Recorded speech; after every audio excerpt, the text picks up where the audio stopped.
نعبدہ ونصلی علی رسولہ الکریم اما بعد فاعوذ باللہ من الشیطان الرجیم بسم اللہ الرحمن الرحیم۔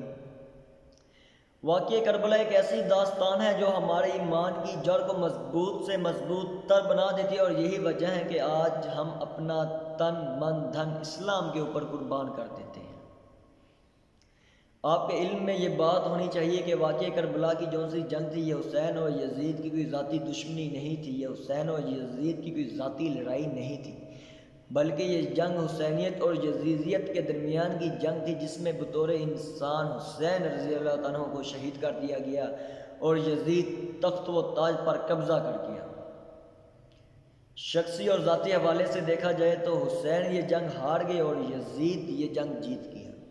نظریات کے حوالے سے دیکھا جائے تو حسین یہ جنگ ہار کے بھی جیت گیا، اور یزید تخت و تاج پر بیٹھنے کے باوجود یہ جنگ جیت کر بھی ہار گیا۔ یزیدیت کا اس وقت جنازہ نکل گیا جب یزید کا بیٹا تخت پر بیٹھنے سے پہلے اس نے اپنے باپ کے منہ پر تھوک دیا، اور یزید جب تخت پر بیٹھنے لگا اس نے تخت پر نگاہ دوڑے تو اس کے حواس باختہ ہو گئے۔ اس کی قوم کہنے لگی، سردار آئیے تخت پر بیٹھیے، لیکن یزید نے تخت پر بیٹھنے سے انکار کر دیا اور کہا کہ میں اس تخت پر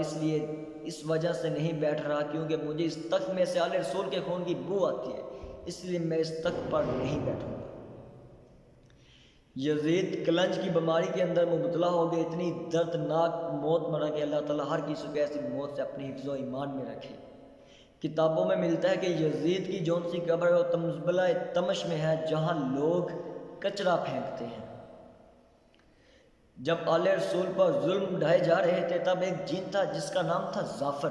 امام حسین کی خدمت میں حاضر ہوتا ہے اور کہتا ہے کہ امام صاحب مجھے حکم دیجئے کہ جس طرح میں نے اور میرے قبیلے نے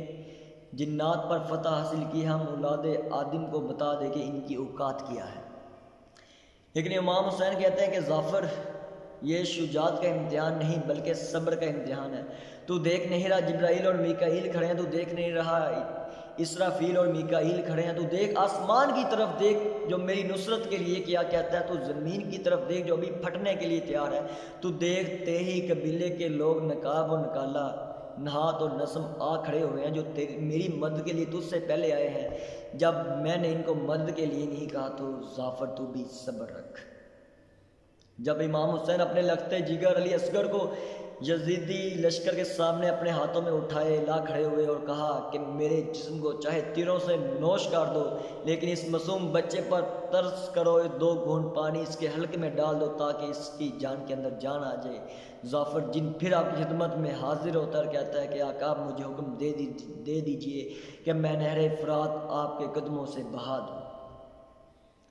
لیکن امام حسین اس مقام میں کیا خوب جواب دیتے کہ ظافر تو میری خوشی چاہتا ہے اور میں اس ذات کی خوشی چاہتا ہوں۔ اس ذات کی خوشی یہ ہے کہ میں اور میری اولاد اس کربلا کی مٹی کے اندر کٹ جائیں، اس کربلا کی مٹی ہمارے خون سے لال ہو جائے، ہماری لاشوں پر سے گھوڑے دڑائے جائیں۔ جب تک آل رسول کا خاندان اس کربلا میں اپنے جان کی قربانی کا نذرانہ نہیں دے دیتا تب تک ہم اللہ کا دیا ہوا دین اسلام کو نہیں بچا سکتے۔ آل رسول کیا کچھ نہیں کر سکتے تھے۔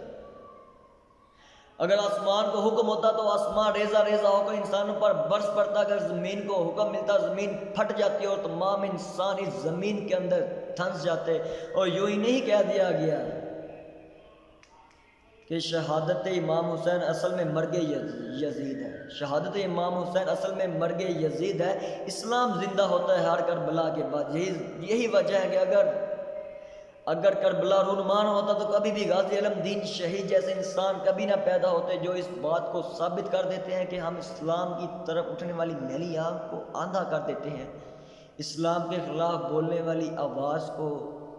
زبان کو حلق سے نکال کر باہر پھینک دیتے ہیں، اور اسلام کے خلاف اٹھنے والے سر کو تن سے جدا کر دیتے ہیں۔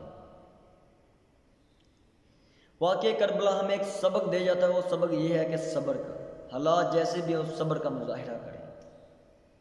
اگر آپ ایمان کی مضبوطی چاہتے ہیں تو اس دنیا میں پیدا ہونے والا ہر بچے کو واقعہ کربلا سے روشناس کریں، واقعہ کربلا کا علم دیں کہ تاکہ جب اس کے سامنے اسلام کے خلاف بولا جائے تب وہ اسلام کے خلاف بولنے والی زبان کو حلق سے نکال کر زمین پر دے مارے۔ وہ تب ہی ہوگا جب آپ ان کو واقعہ کربلا سے روشناس کرائیں گے۔ وہ کہتے ہیں نا کہ مٹی کی قیمت کا اندازہ تب ہی ہوتا ہے جب اس کو آگ کے اندر پکایا جاتا ہے۔ اس لیے میں کہتا ہوں اسلام کی قدر کا اندازہ تب ہی ہوتا ہے جب ان کو واقعہ کربلا کسی کو سنایا جاتا ہے۔